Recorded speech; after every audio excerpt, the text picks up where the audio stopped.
দশম শ্রেণীর সকল ছাত্রছাত্রীদের প্রোগ্রেস টিউটোরিয়াল ইউটিউব চ্যানেলে স্বাগত। আমাদের আজকের আলোচনার বিষয় হলো পাবলো নেরুদা লেখা, বাংলায় অনুবাদ করেছেন নবারুণ ভট্টাচার্য, অসুখী একজন বাংলা কবিতার বিষয়বস্তু।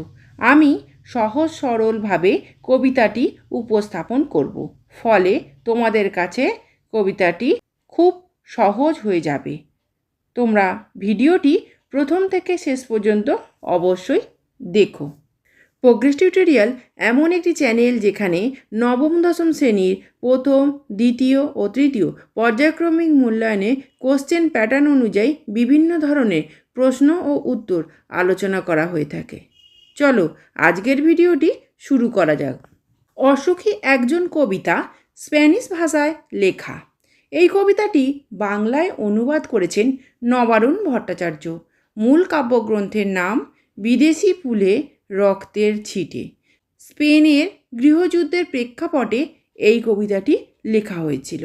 এই কবিতার কথক ও এমন একজন মানুষ যিনি যুদ্ধে যাচ্ছেন, তার জবানবন্দিতে এই কবিতাটি পড়ব।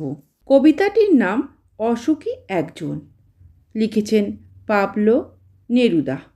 বাংলা ভাষায় অনুবাদ করেছেন নবারুণ ভট্টাচার্য। আমি তাকে ছেড়ে দিলাম অপেক্ষায় দাঁড় করিয়ে রেখে দরজায়। আমি চলে গেলাম দূর দূরে। সে জানতো না আমি আর কখনো ফিরে আসবো না। এই লাইনগুলির মানে, কথক প্রিয়জনটিকে ছেড়ে চলে যেতে বাধ্য হয়েছে। অসহায়তার চূড়ান্ত পর্যায়ে সম্মুখীন প্রিয়জন সেই মেয়েটি জানতো না কথক আর কখনো ফিরে আসবে না। সময়ে সরণি বেয়ে সে আর ফিরে আসতে পারেনি।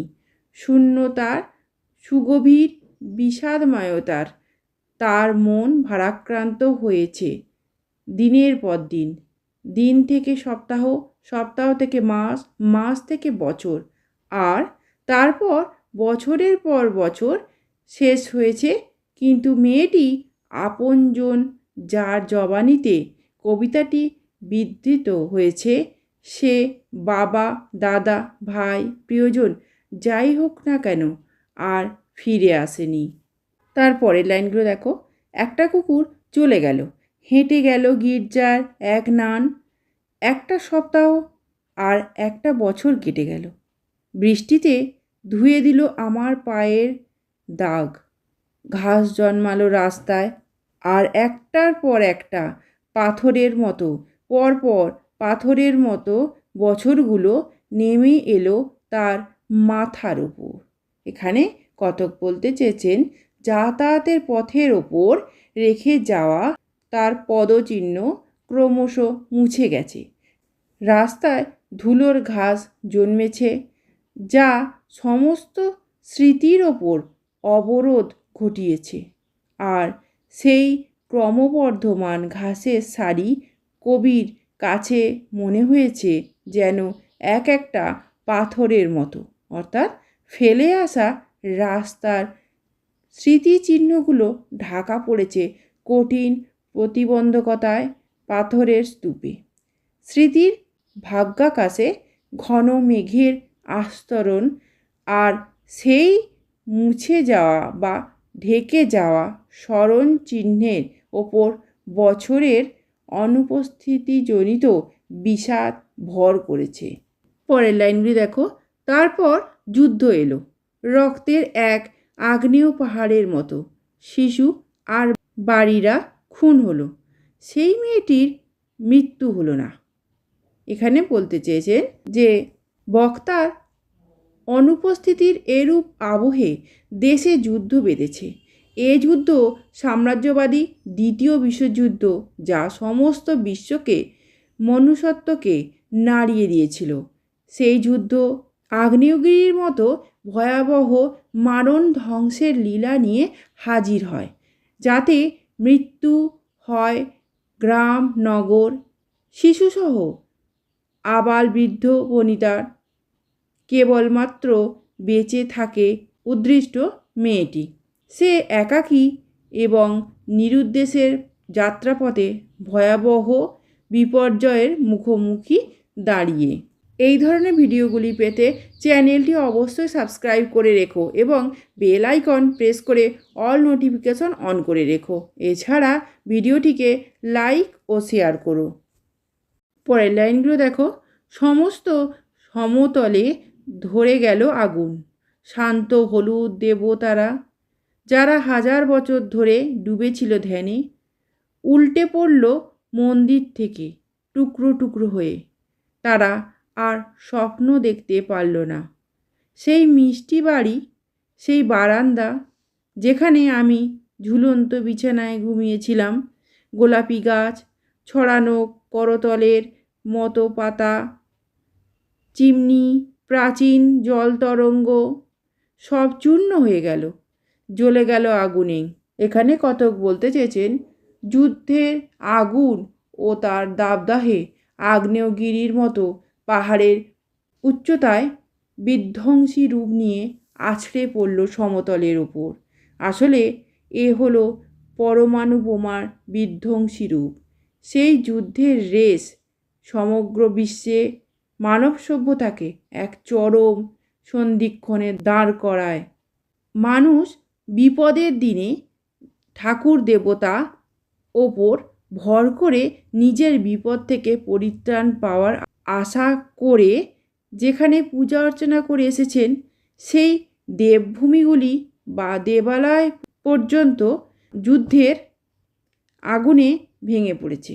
হাজার হাজার বছরের মানুষের ধ্যানের ও প্রার্থনার মূর্তিগুলি মাটির সঙ্গে গুঁড়িয়ে দেওয়া হয়েছে। আশা ভরসা স্বপ্ন দেখার শেষ সম্বল যে চার্চ, গির্জা, মন্দির, তাও নিমেষে ভেঙে পড়েছে সভ্যতা হানিকর ভয়াবহ যুদ্ধে। শুধু তাই নয়, কবির উদ্দিষ্ট বক্তার সুন্দর মনোরম আবাসস্থল, যার চতুর্দিকে সুন্দর সুন্দর গাছ, মনোরম লাবণ্যমাখা বারান্দায় আরাম কেন্দ্র, ঝুলন্ত বিছানা ও যা কিছু সৌন্দর্য পরিচর্যার লীলাক্ষেত্র, সব কিছুই যুদ্ধের আগুনে ছাই হয়ে গেছে। গ্রাম ছাড়া শহরের যত কারখানা, তার চিমনিগুলি মাটির সঙ্গে মিশে গেছে। আনন্দ উৎসবের সঙ্গীত চর্চার প্রাচীন জলতরঙ্গের মস্ত আধার চূর্ণ বিচূর্ণ। প্রচণ্ড নির্ঘোষে জান্তবতায় সভ্যতার বুকে ধ্বংসলীলার চূড়ান্ত আঘাতে সব কিছুই নিমেষে নিঃশেষিত হয়েছে। পরের লাইনগুলি দেখো।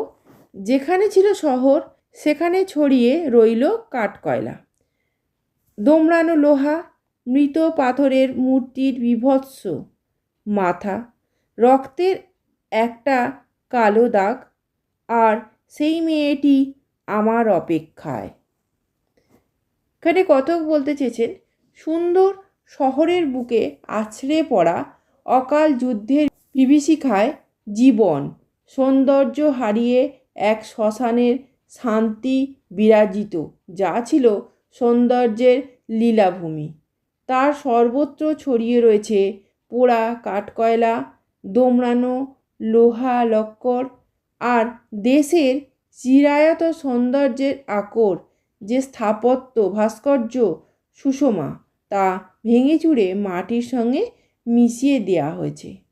শুধু মৃত পাথরের মূর্তির বিভৎস মাথাগুলি চরম অবহেলা অনাদরে বিক্ষিপ্তভাবে পড়ে রয়েছে। কবিতায় জনৈক কতক স্বদেশে দুরবস্থা দেখে এবং জনৈকা মেয়েটিকে একাকী ছেড়ে আসার বেদনায় ভারাক্রান্ত।